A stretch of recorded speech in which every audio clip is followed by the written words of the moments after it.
We can't see most of the salt we eat. We didn't ask for it, and we don't even know it's there. It's hidden in the processed, packaged foods we buy at the grocery store or in the meals we order at restaurants. Hidden salt leads most U.S. adults to eat many times more sodium than we need. Even those who try to watch what they eat may not realize just how much salt is in our food. Many Americans don't know that unseen salt drives up their blood pressure, increasing the risk of heart disease and stroke, which are the first and third leading causes of death in the United States. We've made great progress lowering blood pressure across the nation, but we're not even close to ending the problem. 1/3 of U.S. adults have high blood pressure, and another quarter have levels above the desirable range. We know what works. We can take action now. Scientific evidence and demonstrated success in other countries show that reducing sodium in the food supply is the single best community strategy to reduce the prevalence of high blood pressure. I'm Dr. Tom Frieden, Director of the Centers for Disease Control and Prevention. Please join public officials, medical experts, and others dedicated to improving the health of people throughout the United States as we commit to cut the salt and save lives. Salt. The chemical name for it is sodium chloride. About 90% of the sodium we eat comes in the form of salt. The rest comes from food additives like MSG and baking soda. Some occurs naturally in foods. So, how much salt do we eat? And how much do our bodies really need? How much is too much? Current dietary guidelines say Americans aged 2 and up should eat less than 2,300 milligrams of sodium, or about 1 teaspoon of salt per day. However, about half the population should get even less than that. A diet even lower in sodium, 1,500 milligrams per day, is recommended for persons 51 and older and those of any age who are African American or have high blood pressure, diabetes, or chronic kidney disease. Yet, the body's needs are far outpaced by a food supply that's full of salt. Studies show that adults eat an average of 3,400 milligrams of sodium every day. That's more than twice the recommended limit for most American adults, and far more than the body needs. But the salt shaker is not the major problem, nor is the pinch of salt tossed into the spaghetti sauce.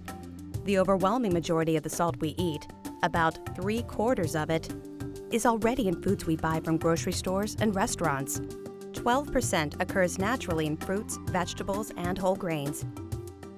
And only 6% is added at the table, 5% during cooking. Sodium is being added to your product not because you like it or want it, but because they think that it has some benefit. Maybe in terms of incrementally changing taste, or maybe it actually adds water and adds weight and therefore costs more. The food industry uses salt to add or enhance flavor, to preserve foods, for extended shelf life, and for functional purposes, such as helping meat to retain moisture or bread to rise while baking. But it's not only present in salty foods like cured meats, chips, and pickles. It's also hidden in foods that may not even taste salty, like cereal and condiments. And it's these hidden sources that make reducing salt intake challenging for individuals and for society. I know what I'm supposed to do, and yet I also find it very difficult, despite all the knowledge that I have, to eat a diet that's within the recommended daily limit of salt. I go to the grocery store, I look at products, and I have very limited choices. Well, unfortunately, among the general populations we deal with, there are very few nowadays, if any, who are eating a low intake of processed foods. We got to start with that. And the food industry in every part of the globe, and to varying degrees in processing food, throws in salt. The breads, the rolls, the other baked goods, dry cereals. The problem becomes that many individuals would select a lower sodium product, but they don't have a choice out there. So what choices do we have? And what can be done to expand the options? And how do those choices affect the health of our families, our communities, and our entire country? We have it from every source concurrently in regard to salt and blood pressure. The evidence is extensive, consistent, strong, and worthy of the designation. It's a causative effect. The modification of sodium intake for individuals who have excessive consumption is incredibly important, whether or not individuals are hypertensive, whether or not they're African American, whether or not they're middle-aged or older adults. This is a public health problem and one that's important for all Americans. High blood pressure is a major contributor to heart disease and stroke, which represent the first and third most common causes of death in the United States.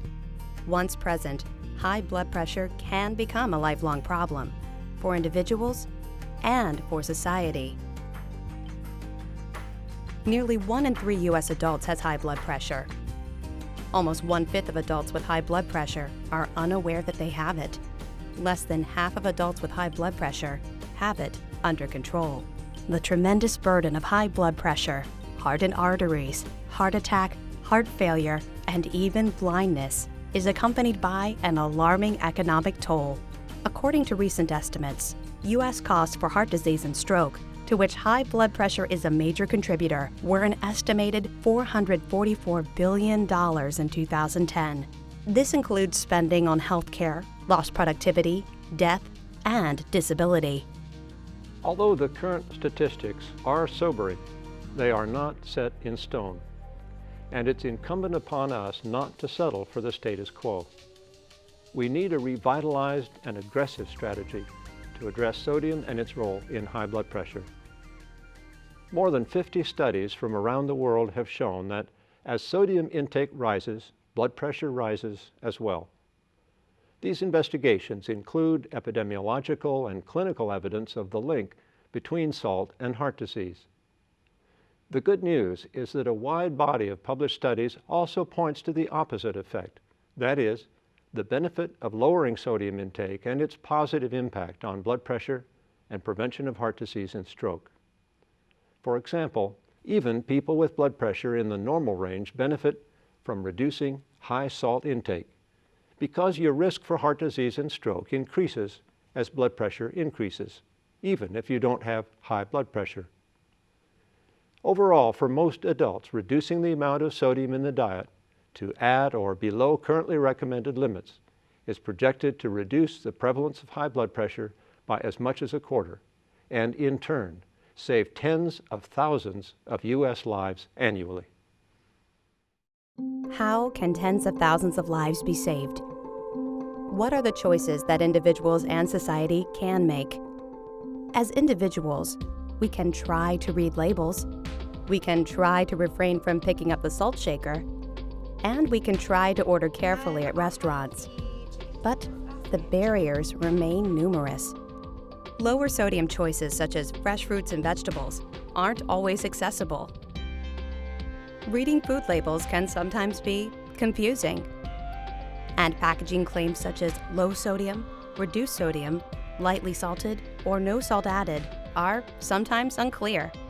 We have people who have hypertension who report to us that they are trying to put together a dietary pattern that meets the guideline, who fall way short. And you can see this here in the United States through data sources such as the INTERMAP study. If you look in other research databases, you'll see the story over and over and over again. And so I think it's incredibly important, given the health ramifications, that we take a public health approach to ensuring that everyone can meet their daily requirements. It's avoidable, it's preventable, it's correctable, and that's what the public health effort is all about.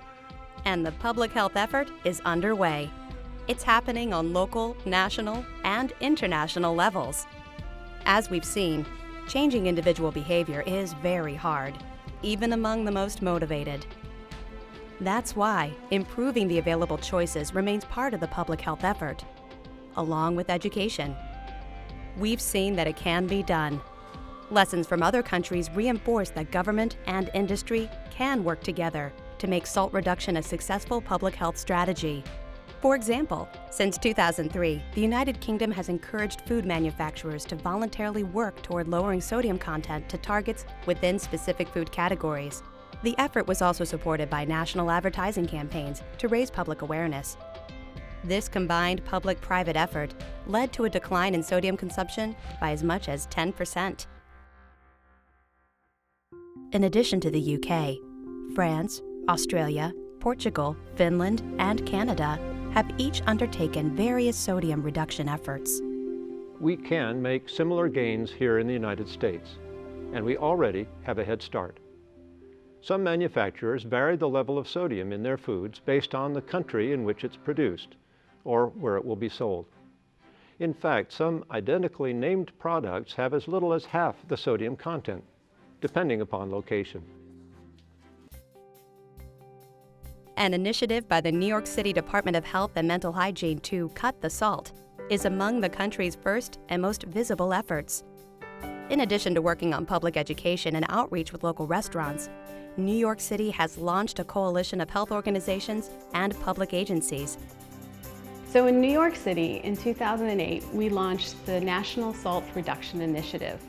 This initiative includes a partnership of over 40 cities, states, and public health organizations working with industry to set targets by food category. We've created over 60 processed food categories that we proposed and discussed targets for with industry, and we have an additional over 20 categories that we're working with restaurants to set and propose targets for. Efforts are also underway in Los Angeles County and states such as New York, Kansas, and California, where health officials are developing salt reduction strategies for their areas and partnering nationwide. And what happens when these salt reduction targets are met? Does better public health mean bland food? One of the very important things that we learned from discussions with industry very early on was that products that have sodium reduced in isolation can be difficult for consumers to accept. If you eat a food that's very high in sodium and suddenly you get served a lunch that's very low in sodium, you really notice the difference.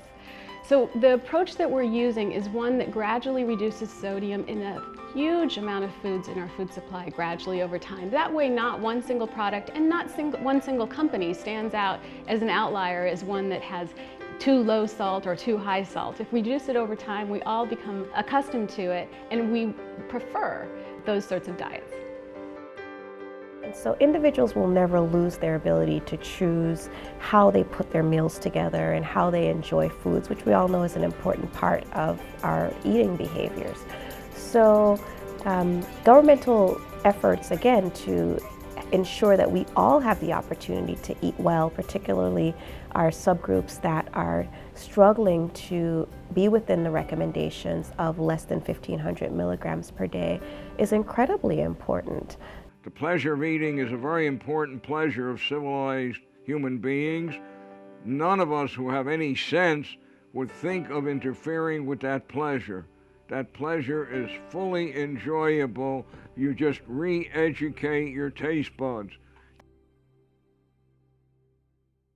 We can reduce sodium intake, decrease blood pressure, and prevent heart attacks and strokes. We'll continue to encourage people to make healthier food choices, but it also makes sense to change the foods by gradually reducing salt levels to achieve an immense public health benefit. In 2009, Congress charged CDC to work with food manufacturers and chain restaurants to reduce sodium in their products. Salt reduction in our food not only requires a new mindset, but a new environment, one in which healthier foods are the accessible and affordable default option for everyone. Salt matters. We must act and act now. For more information, please visit www.cdc.gov/salt.